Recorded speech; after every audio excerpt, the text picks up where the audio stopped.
Hello दोस्तों, dictation start होगी 3 second बाद। महोदय, मैं आपके वहाँ बहुत उत्सुकता के साथ इसलिए आई हूँ कि मैं अपनी आँखों से यह देख सकूँ कि यहाँ क्या क्या हो रहा है और क्या करने का विचार है। स्वागता अध्यक्ष जी ने अपने भाषण में अभी दिग्दर्शन कराया कि यहाँ क्या तो आप करने जा रहे हैं, क्या क्या सरकार की ओर से किया जा रहा है और किन चीज़ों की कमी है। मैं इन सब चीज़ों के संबंध में केवल इतना ही कह सकती हूँ कि जहाँ तक मुझे मालूम है, आपकी राज्य सरकार और केंद्रीय सरकार दोनों इस बात के लिए तत्पर है कि आदिवासियों की उन्नति के लिए यथेष्ट और प्रत्येक संभव प्रयत्न किए जाए। जिस समय भारत स्वतंत्र हुआ और हमको स्वतंत्र संविधान बनाने का अवसर मिला, तो हमने उस संविधान में इस बात का ध्यान रखा कि जो पिछड़े हुए लोग हैं उनको आगे बढ़ाना और दूसरों के समान स्तर पर ला देना हमारा पहला कर्तव्य है। इसलिए संविधान में कुछ ऐसी विशेष धाराएं रखी गई जिसके अनुसार पिछड़े हुए लोगों को आगे बढ़ाने का भार हमारे ऊपर आया। पिछड़े हुए लोगों में 3 प्रकार के लोग हैं। कुछ लोग तो वे लोग हैं जो अछूत माने जाते हैं। अस्पृश्यता दूर करने के लिए महात्मा गांधी ने इतना बड़ा प्रयत्न किया और आज ईश्वर की दया से वह बहुत सीमा तक कम होती भी जा रही है और आशा की जाती है कि दूर हो जाएगी। दूसरे लोग जो पिछड़े हुए समझे जाते हैं, आदिम जाति के लोग हैं। ये सारे भारतवर्ष में अलग अलग स्थानों में फैले हुए हैं। विशेषकर पहाड़ी और जंगली क्षेत्रों में इनकी संख्या देश में प्राय 2 करोड़ है। 35 करोड़ में यदि 2 करोड़ व्यक्ति इस प्रकार पीछे रह जाए तो वह हमें शोभा नहीं देता। उनकी उन्नति करना हमारा परम काम है। उनके अतिरिक्त कुछ वे लोग हैं जो इन दोनों से अलग, परंतु वे भी किसी कारणवश अन्य की तुलना में पीछे हैं। इन सब के लिए हमारे संविधान में अलग अलग व्यवस्था की गई है। जहाँ तक आदिवासियों का प्रश्न है, उनके लिए विधानमंडलों और संसद में स्थान सुरक्षित रखे गए हैं। इन स्थानों के लिए वे अपने प्रतिनिधि चुनते हैं जो वहां आकर उनके सुख दुख को रख सकते हैं और वहां से उनकी भलाई के लिए कुछ करवा सकते हैं। आज दिल्ली में जो संसद है और सभी राज्यों में जो विधानमंडल है, उन सबके सदस्यों में आदिवासियों के प्रतिनिधि भी है और उनको वही अधिकार प्राप्त है जो किसी दूसरे प्रतिनिधि को। इसके अतिरिक्त आदिवासियों के संबंध में विशेषकर असम में, जहाँ उनकी संख्या बहुत अधिक है और जो अन्य स्थानों के आदिवासियों से कुछ भिन्न भी है, उनको कुछ विशेष सुविधाएं दी गई है। अन्य स्थानों में जैसी यहाँ स्थिति है, उस स्थिति के अनुसार प्रबंध करने के लिए मैं समझता हूँ कि आदेश दे दिए गए हैं।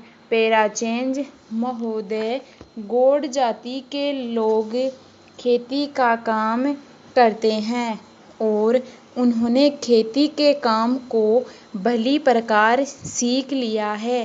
बेगा जाति के लोग दूसरे प्रकार से खेती करते हैं। यह एक स्थान से दूसरे स्थानों को जाते रहते हैं। एक खेत में खेती करके उसकी फसल आदि को लेकर फिर उस खेत को जलाकर वे आगे बढ़ जाते हैं। इससे भूमि को बहुत हानि होती है। जंगलों को भी बहुत हानि होती है।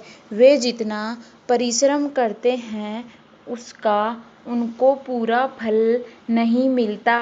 सरकार ने उन लोगों को यह समझाने की कोशिश की है कि वे कहीं एक स्थान में रहकर खेती बाड़ी करें तो निश्चय ही थोड़ी सी भूमि में ही अधिक अन्न प्राप्त हो सकता है और वे अधिक सुख से रह सकते हैं। आज सारे देश में खेती की उन्नति के लिए जहाँ जहाँ पानी का अभाव है वहाँ अधिक पानी पहुँचाने का प्रबंध किया जा रहा है। लोगों को गड्ढे खोदकर तथा उसमें कूड़ा कचरा आदि डालकर खाद तैयार करना सिखाया जा रहा है जिससे खेती की उन्नति की जा सके।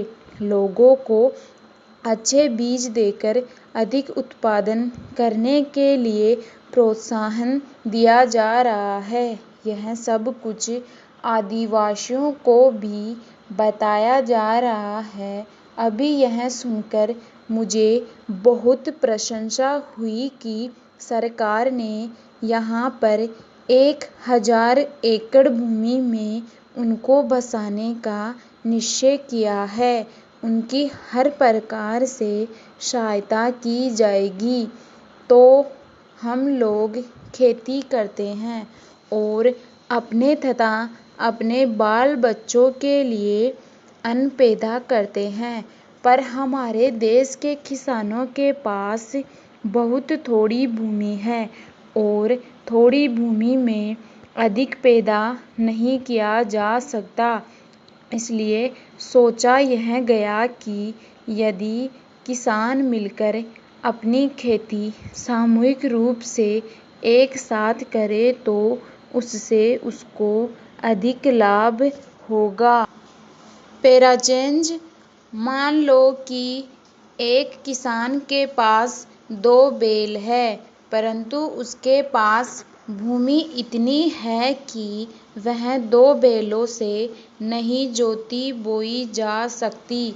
ऐसी स्थिति में उन भूमि में खेती पूरे रूप से नहीं हो सकती क्योंकि वह 4 बैल रख नहीं सकता और 2 बैलों से उसका काम पूरा नहीं होता।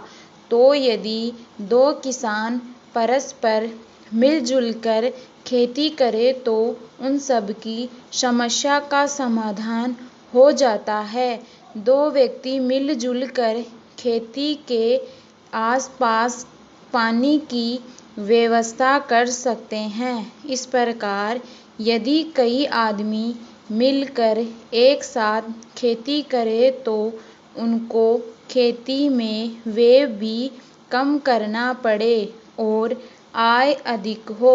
इसलिए यहाँ सामूहिक रूप से खेती करने का प्रयास किया जा रहा है और यदि इसमें भली भांति सफल हुए तो इन चीज़ों का औरों में भी प्रसार होगा और विशेषकर आदिवासी लोग जो अभी तक इस प्रकार खेती नहीं करते इस चीज़ को अधिक सरलता से सीख लेंगे और उसके अनुसार काम करेंगे और यदि वे इस पद्धति को अपनाएंगे तो इससे उनको लाभ होगा। मेरा विश्वास है कि किसानों के इस प्रकार के मेल जोल का फल बहुत ही लाभदायक होगा और इस प्रकार किसान लोग समझ और देखभाल कर काम में ला सकते हैं। यह किसानों का अपना संगठन है और व्यावहारिक सहायता की आशा कर सकते हैं। स्टॉक